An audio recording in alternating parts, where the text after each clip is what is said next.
Hello, this is going to be a tour of my notebook that I do for sewing. This is Hello Kitty because I love Hello Kitty. I'm a Sanrio girl and I love Hello Kitty. So this first page was like the first day, and we were writing different things about, I personally was writing different things about what we were being told about the tension guard and the sewing machines and the parts of the sewing machines. Even drew little bits of it. The regulator, steps, tension, needles. Some are best to use for different stuff. Tension depends on the weight of fabric, and the tension dial is like the number. It's this one. These boxes are representing numbers. Yeah, and it'll show here. And yeah, this is for the sewing. And then I also write homework. I was supposed to practice button and buttonholes practice. This is my homework. I even write on there. The tension that we usually put, like in general, on my sewing machine at least, is 43. And tension for buttonhole is about 0 to 1, in between. There's actually a place like on the dial where you can put in between these two numbers. It's not like is it 4 or 3. No, you put in between. And here it's a continuation about knowing more about the sewing machine. Oh, and industrial machines are those big ones that it's like its own table.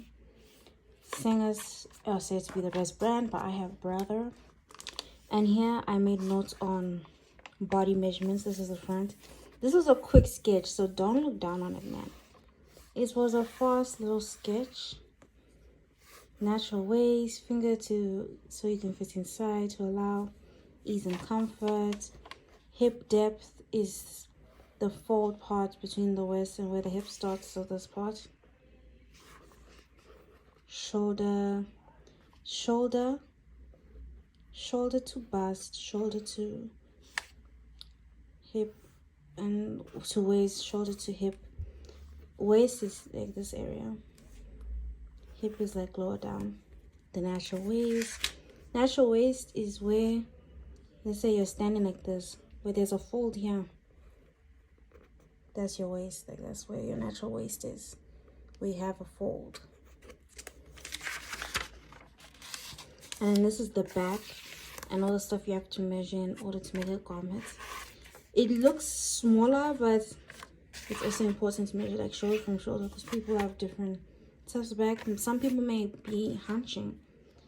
And invisible zip, I wrote some notes on what works for zips.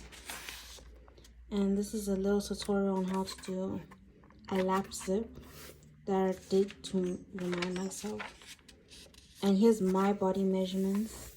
I'm gonna skip through this. And this is everything you have to measure. You have to do the full quarter scale theory when you do sewing, so you can make it easier. And then this is the notes I made on bodice block. I already made a bodice block, first one, and then the second one I had to make another one because my first one had some problems around the neckline and the armhole. But the new one that I made came out very nice. And this was for the collar, how it was going to go onto the garments.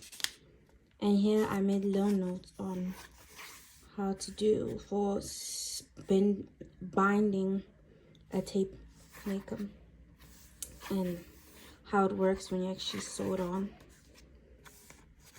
I understand it, I don't know, sure. And here's some notes on bias, warp, weft, cutting on bias, and yeah, more notes there. And how a sleeve looks. This is the average of how a sleeve looks. Buttons once again, and the distance between buttons, 3.5. I got notes that I should, because I did on 4. The reference I used was this dad shirt that I got from, I think, like Cotton On.